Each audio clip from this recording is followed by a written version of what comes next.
Hi, Jay Andrews here with Laguna Tools, and today we're going to set up and show you one of our newest bandsaws. This is our metal cutting horizontal bandsaw. This is a benchtop portable machine. When your saw arrives and is delivered to you, just take a quick look at the box. If there's any damage to the box, make a note of it on the shipping carrier's receipt when you sign off for it. That gives us some paperwork to go back on if we need to. Once you open the box, if you see any damage to the machine or to the components, then give us a call within 24 to 48 hours so that we can file an insurance claim.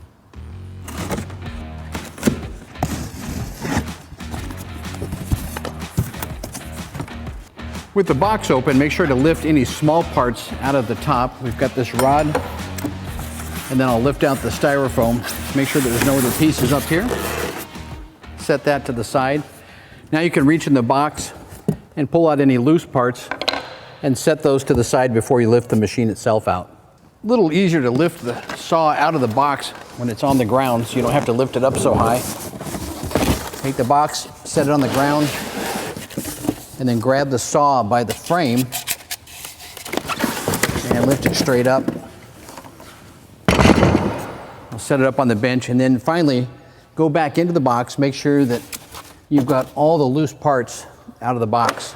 Let's go ahead and cut some of the tags off and some of the packing straps. This one has a note on it saying that the blade has been detensioned for shipping. Before you start up the saw, make sure to tension the blade, and that's what this note tells us. Next up, I can cut the little strap here on the cord. This is a 110 volt machine, so you can plug it in just about anywhere, and it's light enough to be portable. Next up, cut the strap that holds the bandsaw wheels in place. And finally, there's some other packing materials here that you can get out of the way. The first step is to go ahead and put the rubber feet on it. Now there's some holes here that you can bolt it down to a bench, and even if you bolt it to a bench, it's nice to have these little rubber feet on there. They're vibration isolating, and it keeps it from walking across the bench if you don't have it bolted down. Installing these is just a real quick matter. Just tip the bandsaw up, line these up with the holes in the cast base, and once you've got them positioned, just simply tap them into place. They do have a hole in them so that you can still put a bolt down through the center of the casting and the rubber foot. And then repeat the process on the back legs.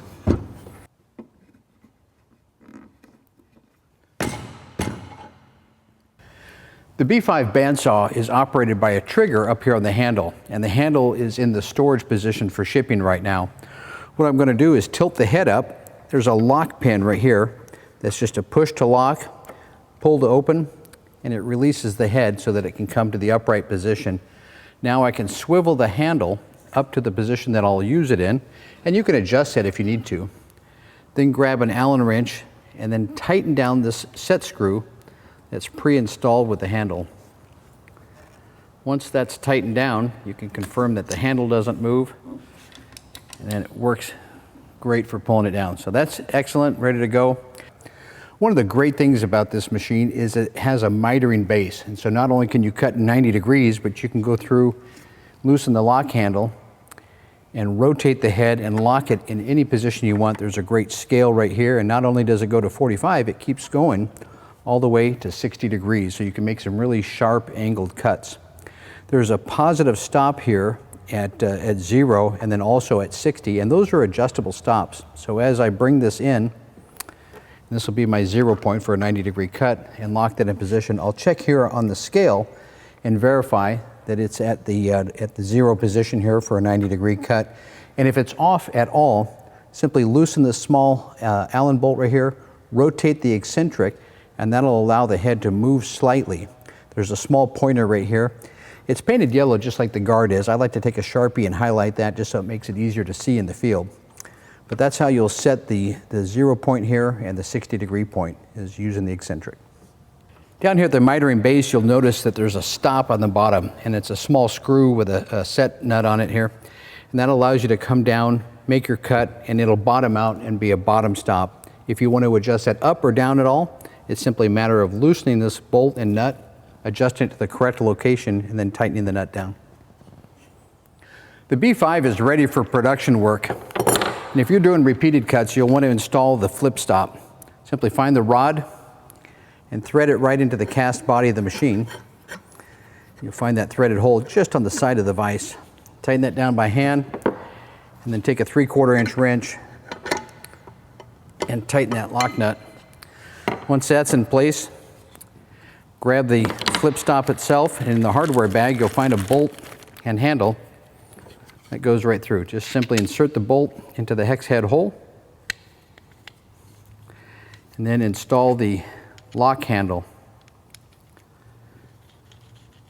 This is made out of a durable plastic, and it might be tight to fit on for the first time, so you may have to press a little bit to get it in place the first time, but as you use it, that'll loosen up a little bit.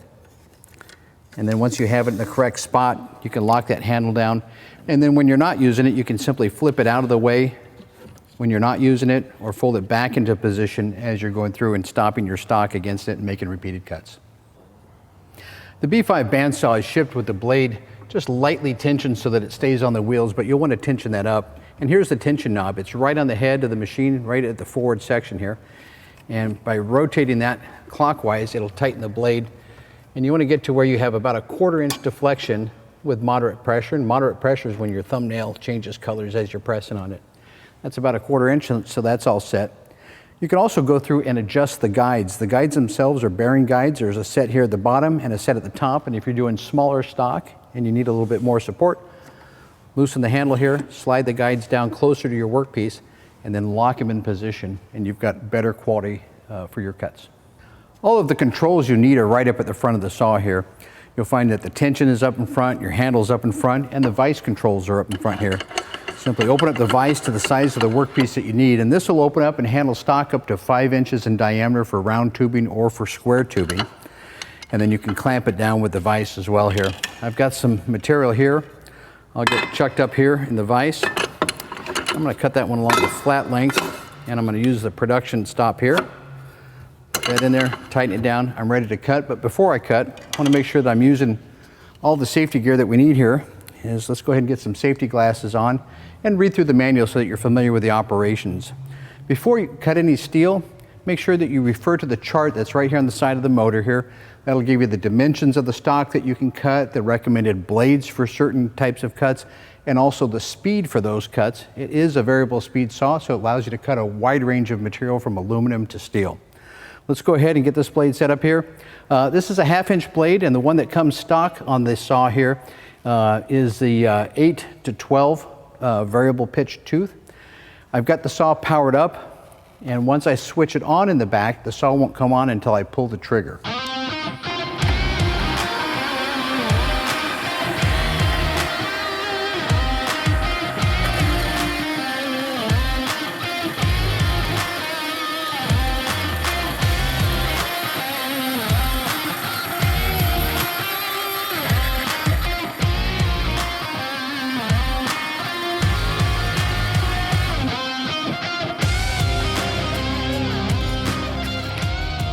Well, you can see what a great quality of cut that is, and nice and square.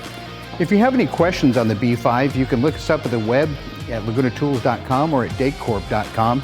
Select bandsaws and horizontal bandsaws, and you'll find the B5 as well as other equipment there as well. If you're looking to purchase a B5, go to our dealer locator, and you can purchase this at any of our authorized dealers around the world. Thanks for choosing Laguna Tools and Dake.